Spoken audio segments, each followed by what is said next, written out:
പണ്ട് നമ്മുടെ കവലകളിലൊക്കെയുള്ള കുറച്ച് പ്രായത്തെ വ്യക്തികള് അവർക്ക് ഈ ഒരു ചായയൊക്കെ കുടിച്ചിരുന്നിട്ട് പത്രത്തിൽ ഉറക്ക വായിക്കുക, അതായത് അവര് മാത്രം കേൾക്കാൻ ചില ഒരു മുൻകാലഘട്ടങ്ങളിൽ എല്ലാവർക്കും വായിക്കാൻ അറിഞ്ഞിരുന്നില്ല. ഈ പള്ളിക്കൂടം കാണാത്ത കുറെ ആൾക്കാർ നമ്മുടെ കേരളത്തിൽ അന്ന് ഉണ്ടായിരുന്നു, ഇന്നുണ്ടും കാണായിരിക്കും. അപ്പൊ ഇവര് ഉറക്ക വായിക്കുക, അപ്പൊ മറ്റുള്ളവർക്ക് കേൾക്കും ചെയ്യാം. അപ്പൊ അദ്ദേഹത്തിനൊരു വലിയ ഇതാണ്, എനിക്ക് വായിക്കാൻ അറിയാം, എനിക്ക് മാത്രം വായിക്കാൻ അറിയാം, അതുകൊണ്ട് ഞാൻ അവര് ഉറക്ക വായിക്കത് ആൾക്കാരെ അറിയിക്കാൻ വേണ്ടിട്ട്.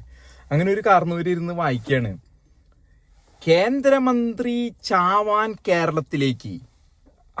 അപ്പൊ അതിന്റെ വാസ്തവം എന്താന്ന് വെച്ചാൽ, അപ്പൊ ഇയാളിരുന്ന് പറയണേ, ഇയാൾക്കൊക്കെ ഡൽഹി കിടന്ന് ചത്തൂടെ, എന്തിനാ ഈ കേരളത്തിൽ വന്ന് ചാവണേ, ഇവിടെ എന്തെങ്കിലും പുഴുങ്ങി വെച്ചിട്ടുണ്ടോ, ഇയാൾ എന്തിനായിട്ട് കേരളത്തിൽ വന്ന് ചാവണേ എന്നൊക്കെ ഇത് പറയായിരുന്നേ.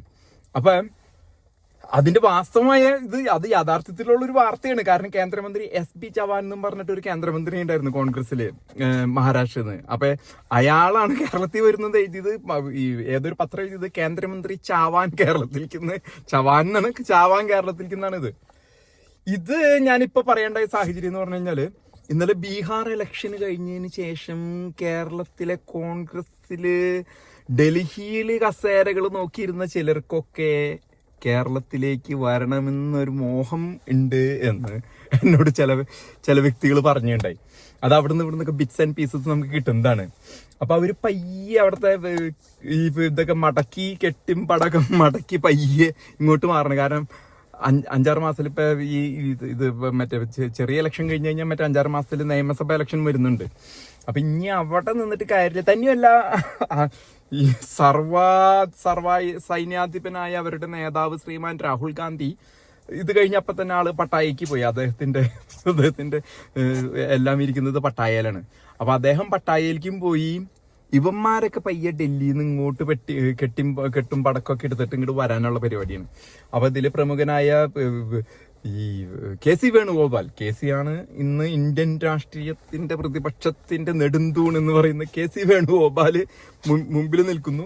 പിന്നെ ചെറുതായിട്ട് ചെന്നിത്തലാച്ചിക്കൊക്കെ ഒരു മോഹം ഉണ്ടായിരുന്നു, ഇവിടെ പറ്റിയില്ലെങ്കിൽ ഡൽഹിക്ക് അത് അങ്ങനെ നെഗോഷിയേറ്റ് ചെയ്യാം. പണ്ട് AK ആന്റണി, കരുണാകരൻ, ഉമ്മൻചാണ്ടിക്കുള്ള സമയത്ത്, പണ്ട് 2014 മോഡി കയറിയ സമയത്ത് AK ആന്റണി പറയണ്ടായിരുന്നു, ഡൽഹിയിലൊന്നും നിൽക്കാൻ പറ്റണില്ല എന്നുള്ളത്. ഇപ്പൊ പറഞ്ഞ മാതിരി ഇവന്മാരെ ഇവിടെ കോംപ്രമൈസിൽ നടന്നില്ല എന്നുണ്ടെങ്കിൽ സെറ്റിൽമെന്റ് എന്നോണം ഡൽഹിയിൽ കരുണാകരനെ വ്യവസായ മന്ത്രി ആക്കിയിട്ടുണ്ട്. AK ആന്റണി മറ്റേ പൊതുവിതരണോ അങ്ങനെയൊക്കെ ഇവര് സെറ്റിൽമെന്റ് എന്നോണം അങ്ങോട്ട് വിടും. അവിടെ അവര് കുളം കലക്കിയിട്ട് പിന്നെ വീണ്ടും ഇങ്ങോട്ട് വരും. അവിടെ ലക്ഷ്യം അതിലും മലയാളി സ്മാർട്ടാ. അങ്ങനെ ഇപ്പൊ കുറച്ച് നേതാക്കന്മാര് ഈ BJP ബീഹാർ റിസൾട്ട് വന്നതിന് ശേഷം അങ്ങനെ ചെറു മോഹങ്ങളായിട്ട് വണ്ടി പിടിച്ചിങ്ങോട്ട് വരുന്നുണ്ടെന്നുള്ളൊരു അറിവാണ് നമുക്കിപ്പോ കിട്ടിക്കൊണ്ടിരിക്കുന്നത്. അപ്പൊ കുറെ കേന്ദ്ര നേതാക്കൾ അവര് പറഞ്ഞ വാർത്ത കറക്റ്റാ, ചാവാൻ തന്നെ ഇങ്ങോട്ട് വരണം, ഇവിടെ വന്നിട്ട് വലിയ കാര്യമൊന്നുമില്ല. ഇവിടെ ഇപ്പൊ ഇന്നത്തെ സാഹചര്യത്തില് ഈ വിലയിരുത്തലുകൾ ഭയങ്കര ചർച്ചകൾ നടക്കുന്നത്. കാരണം അവര് ചാവാൻ ഇങ്ങോട്ട് വരുന്നു, ഇവിടെയുള്ളവന്മാരെന്താ ചെയ്യണമെന്ന് പറയട്ടെ, ഒക്കെ രാജീവ് ചന്ദ്രശേഖരന്റെ ഒക്കെ വാതിലിന്റെ പഠിക്കാണ്. രാത്രി കഴിഞ്ഞാൽ പകല് അവര് കോൺഗ്രസ് കൈപ്പത്തിയൊക്കെ ആയിട്ട് നടക്കണേ, പക്ഷെ രാത്രി ഇതിന്റെ പഠിക്കാൻ എനിക്ക് ആ സീറ്റ് കിട്ടോ, ഈ സീറ്റ് കിട്ടോ, അവിടെ നിൽക്കാൻ പറ്റുമോ, ഇവിടെ നിൽക്കാൻ പറ്റുമോ, ചാടാനായിട്ടുള്ള നീക്കുപോക്ക് ചർച്ച നടത്തി സെറ്റിൽമെന്റ് കഴിഞ്ഞതിന് ശേഷം വേണം പറയാനായിട്ട്. കുടുംബാധിപത്യത്തിനെതിരെ ഞാൻ ഈ പാർട്ടിയിൽ നിന്ന് കുടുംബാധിപത്യത്തിനെതിരെ ഞാൻ വെല്ലുവിളിച്ച് രാജിവെച്ച് പോകണമെന്ന് പറഞ്ഞു ഇവിടുന്ന് ഉറപ്പ് കിട്ടിയിട്ട് വേണം പറയാനായിട്ട്.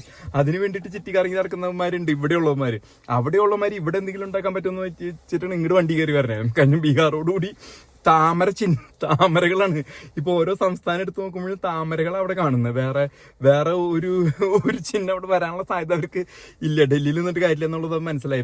ചെക്കനാണെങ്കിൽ പട്ടായയിലും ഈവൻ അവര് വരെ ഇവിടെ വരാനുള്ള നിൽക്കണം. അതായത് പെണ്ണ് ഇവിടെ വന്ന് 4 ലക്ഷത്തിന്റെ സുഖം കണ്ടു കഴിഞ്ഞപ്പോ മറ്റേ വയനാട് വന്ന് 4 ലക്ഷത്തിന്റെ ഒരു ഭൂരിപക്ഷം കിട്ടി കഴിഞ്ഞപ്പോ പെണ്ണിനും മോഹം കേരളാണ്. ഇവരുടെ ഒക്കെ ആസ്ഥാനം കേരള. പക്ഷെ കേരളത്തിൽ നടക്കുന്നത് നിയമസഭ ഇലക്ഷനിൽ എനിക്ക് തോന്നുന്നത് ഒരു ഇപ്പോഴത്തെ കണക്ക് 15-നും 25-നും ഇടയില് BJP പിടിക്കും. അവിടെ കോൺഗ്രസിന്, കാരണം ഇപ്പോഴത്തെ ഭരണം ശബരിമല വിഷയം അതും ഇതൊക്കെ ആയിട്ട്, പക്ഷെ അഡ്ജസ്റ്റ്മെന്റുകൾ സീറ്റുകളുണ്ട്. ശ്രീമാൻ പിണറായി വിജയന്റെ അദ്ദേഹം 19 വയസ്സിനോട് ചേർന്ന് നിൽക്കുകയാണ്. പക്ഷെ അവസാനത്തെ CPM പോലും വലിയൊരു ദുർഘടമായ ഇലക്ഷനാണ്. ഇതോടുകൂടി ഇത് കഴിഞ്ഞാൽ ഉയർത്തി കാണിക്കാൻ ഒരു നേതാവില്ല CPM-ല്. എന്നിരുന്നാൽ കൂടിയും ഒരു 30-35 സീറ്റ് CPM ആയിട്ട് പിടിക്കായിരിക്കാം. പിന്നെ കോൺഗ്രസിനും കിട്ടും ഒരു ഈ CPM-നേക്കാളും കൂടുതൽ. കാരണം ഭരണവിരുദ്ധ തരംഗത്തിൽ അവർക്ക് കുറച്ച് വോട്ട് കിട്ടും. അവർക്കും കിട്ടായിരിക്കാം ഒരു 30 കിട്ടായിരിക്കില്ല, 25-30. അപ്പൊ ഈ മെയിൻ 3 പാർട്ടികൾക്കും അവിടെ കിടന്ന് കളിക്കണേ ഒരു 20-30 ഇടയിൽ കിടന്ന് കളിക്കും. BJP ഇത്തിരി കുറവായിരിക്കും. ഈ പറഞ്ഞ മാതിരി 15-20 ഇടയിലൊക്കെ ആയിരിക്കും BJP ഉണ്ടാക്കാൻ പോകുന്നത്. കോൺഗ്രസ് ഏറ്റവും കൂടുതൽ നിൽക്കും. പിന്നെ വരുന്ന CPI ഉണ്ട്. CPIക്ക് ഇപ്പൊ PM ശ്രീ പദ്ധതിയൊക്കെ ആയിട്ടുള്ള ചെറിയ ഇതൊക്കെ ഉണ്ട്. അതൊക്കെ വെറുതെ കാണിക്കുന്നതാണ്. പണ്ടത്തെ ചന്ദ്രപ്പൻ, വെളിയം ഭാർഗവൻ ആ കപ്പാസിറ്റി ഒന്നും ഉള്ള CPI നേതാക്കളൊന്നും ഇന്ന് കേരളത്തിൽ ഇതില്ല. മുടി വളർത്തി പന്ന്യൻ രവീന്ദ്രൻ നടക്കുന്നുണ്ട്.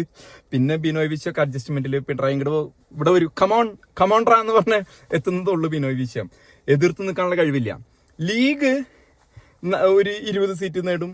ഈ പറഞ്ഞ തന്നെ ഒരു 10-12-13 സീറ്റ് CPI കൊണ്ടുവരും. പിന്നെ കേരള കോൺഗ്രസുകളും അത് ഇതൊക്കെ ആയിട്ട് കൊണ്ടുവന്നിട്ട് വലിയൊരു ഇതാണ്. ആരുടെ കൂടെ പോകും എന്നുള്ളതിന് ഇലക്ഷനാണ് നടക്കുന്നത്. അപ്പോൾ കോൺഗ്രസിന് ഇപ്പൊ ലീഗും കൂടി തെറ്റാൻ സാധ്യതയില്ല. അതല്ലെങ്കിൽ ഇപ്പുറത്തെ അതിന് മാത്രം ഇതൊക്കെ ആർക്കും വേണമെങ്കിലും അങ്ങോട്ടും ഇങ്ങോട്ടും ചാടാവുന്ന സ്ഥിതിയാണ്. CPI ഒരു PM ശ്രീയുടെ പദ്ധതിയിൽ ഇപ്പൊ വഴക്കുകളൊക്കെ നടക്കുന്നുണ്ട്. അതെ, ഏതറ്റം വരെ പോകുന്നു നമുക്ക് ഒന്നും ഇപ്പൊ ഇത് ചെയ്യാൻ പറ്റില്ല. പക്ഷെ ഈ സഖ്യങ്ങളിലൊക്കെ BJPക്ക് അവിടെ ഒരു സ്പേസ് വരും എന്നുള്ളതാണ് പുതിയതായിട്ട് വരുന്ന ഇത്. ആ സ്പേസ് എന്നുള്ളത് ഒരു 20-25 എത്തിക്കഴിഞ്ഞാല് ഒരു പക്ഷേ ഡൽഹിയിൽ നിന്ന് പെട്ടികൾ ഇറങ്ങും. പാർട്ടികൾ മാറും. അങ്ങനെയും വന്നുകൂടായില്ല.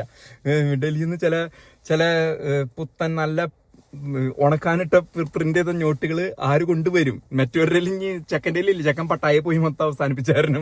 അവന്റെ ഒന്നും ഉണ്ടാവില്ല കൊടുത്തു വാങ്ങാനായിട്ട്. അപ്പൊ BJP ഒരു 25 ഇവിടെ രാജീവ് ചന്ദ്രശേഖർ 25-30 എത്തിച്ചു കഴിഞ്ഞാലും വേണമെങ്കിൽ, പക്ഷെ എവിടെ നിന്ന് എങ്ങനെ ഇത് എന്തൊക്കെ പറഞ്ഞ് താത്വികമായ അവലോകനങ്ങൾ എങ്ങനെ ഇത് ജനങ്ങൾ പറഞ്ഞ് മനസ്സിലാക്കും. പിന്നെ ഇലക്ഷൻ കഴിഞ്ഞ് പിന്നെ ആയിട്ട് മറന്നു പോകും. ജനങ്ങൾ മറന്നു പോകും. കഴുതകളാണ്. പിന്നെ 5 കൊല്ലം കഴിഞ്ഞിട്ട് കണ്ടാൽ മതിയല്ലോ. അതുകൊണ്ട് എങ്ങനെ വേണമെങ്കിലും വില കെട്ട് മറികണ്ണം ചാടം. CPI BJPയുടെ കൂടെ പോവോ അതോ കോൺഗ്രസ് പിന്നീട് പിന്തുണ എന്തായിരിക്കും എന്നുള്ളത് ഒന്നും പറയാൻ പറ്റില്ല. പക്ഷെ ആ BJPയുടെ സ്പേസ് പോലെ ഇരിക്കും അടുത്ത കേരള നിയമസഭാ ഭരണം. അപ്പൊ കേന്ദ്രത്തിൽ നിന്ന് പല നേതാക്കന്മാരും ചാവാൻ വേണ്ടിയിട്ട് കേരളത്തിലേക്ക് വരുന്നുണ്ടുള്ള വാർത്ത എനിക്ക് കിട്ടിയിട്ടുണ്ട്. കാരണം അവരുടെ മുഖത്ത് ഇന്നലെ ബീഹാർ ഇലക്ഷന് ശേഷമുള്ള മ്ലാനത മനസ്സിലാക്കുന്നത് അതാണ്.